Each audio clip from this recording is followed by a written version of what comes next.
Once again welcome back to the channel. एक बार फिर से IND हिंदी टेक चैनल में स्वागत करता हूं और आज के इस वीडियो में हम आपको बताने वाले हैं पेटीएम के सेविंग्स अकाउंट के नया नियम के बारे में, साथ ही KYC के बारे में भी जानकारी देने वाला हूं। वीडियो को अंत तक और ध्यान से देखिएगा। मेरे लिए यह जानकारी इंपॉर्टेंट था, सोचा आप लोगों तक भी शेयर किया जाए, आप लोग भी जान पाए। तो देखो, सबसे पहले बताना चाहूँगा कि पेटीएम का अगर आप सेविंग्स अकाउंट खोल रखे हैं तो पेटीएम की तरफ से ये इन्फॉर्म किया गया है कि अगर आप अपने सेविंग्स अकाउंट पर एक साल के अंदर यानी कि 12 महीने के अंदर 12 महीने तक कोई ट्रांजैक्शन नहीं करते हैं तो उसके बाद आपका जो अकाउंट है वो इनएक्टिव कर दिया जाएगा। आप लोग सोचोगे कि पैसा रख देते हैं उस पर इंटरेस्ट क्रेडिट होगा या फिर पेटीएम कोई चार्ज काटेगी जैसे डेबिट कार्ड की एनुअल चार्ज वगैरह, तो वो ट्रांजैक्शन में काउंट हो जाएगा, तो वो काउंट नहीं होगा।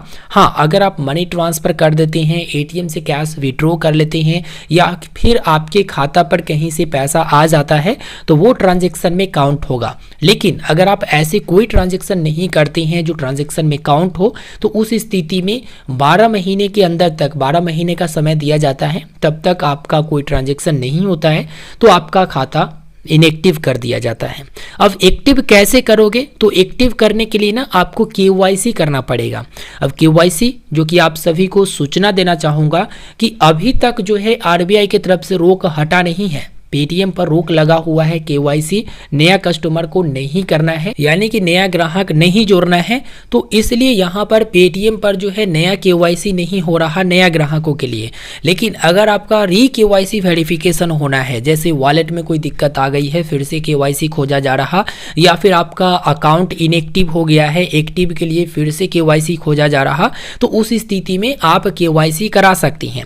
अब KYC का प्रोसेस 3 प्रकार की है। सबसे पहले तो आधार बेस्ड KYC जो कि नियर बाई जो KYC पॉइंट है वहां पर जाकर आप आधार कार्ड के द्वारा KYC को कंप्लीट करवा सकते हैं, जो कि बिल्कुल फ्री में हो जाएगा।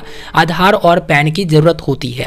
और एक है विथआउट आधार, मतलब आप अपने KYC को बिना आधार के भी पूरा कर सकते हैं, जिसके लिए ड्राइविंग लाइसेंस या पासपोर्ट या फिर वोटर ID कार्ड या फिर नरेगा जॉब कार्ड, ठीक है, इसमें से कोई भी डॉक्यूमेंट है तो उसका वेरिफिकेशन होगा। पैन कार्ड आपको अपने हाथों में रखना है और ये जो वेरिफिकेशन करेगा वो ओरिजिनल डॉक्यूमेंट आपके पास होना चाहिए और इनका जो एम्प्लॉय होती है वही वेरिफिकेशन करेंगे। तो ये 2 प्रकार के हो गया, ठीक है। बायोमेट्रिक वेरिफिकेशन भी वहाँ पर लिया जाता है।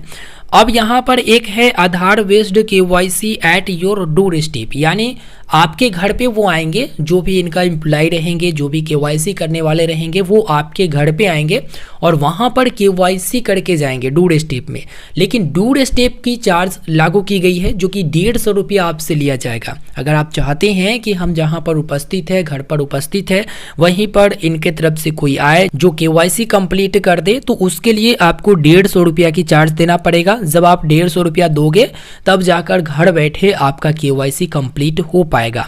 अच्छा, एक और बात मैं बता देना चाहूँगा कि जो विथआउट आधार KYC है वो सभी लोकेशन पर नहीं होगा, कुछ सिलेक्टेड लोकेशन पर ही होगा, ठीक है। ये फैसिलिटी केवल कुछ सिलेक्टेड लोकेशन पर ही दिया गया है। और डोर स्टेप वाला जो KYC है तो ऐसा नहीं कि सारे जगह आपको मिल जाएंगे, ये भी सिलेक्टेड लोकेशन पर डोर स्टेप वाला KYC हो पाएगा।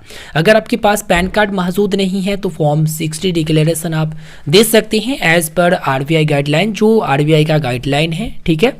तो यहाँ पर मैंने आपको जानकारी दे दिया, बस इतना ही ध्यान रखें कि अगर आप सेविंग्स अकाउंट खुलवा रखे हैं तो भाई एक साल में कोई ना कोई ट्रांजैक्शन जरूर कर लीजिएगा, नहीं तो इनएक्टिव हो जाएगा, फिर से KYC कराना पड़ेगा।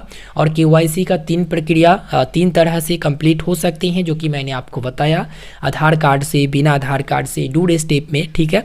और नया ग्राहकों के लिए मुझे लगता है कि बहुत जल्द KYC शुरू किया जाएगा। अभी तक तो कोई खबर निकल कर सामने नहीं आई है। जैसे ही KYC स्टार्ट होता है और होने लगता है तो मैं आपको सूचित जरूर करा दूंगा। तो इसके लिए आप चैनल को सब्सक्राइब जरूर कर लीजिएगा। मिलते हैं फिर एक नए वीडियो में, हमें दीजिए इजाज़त, तब तक के लिए गुड बाय।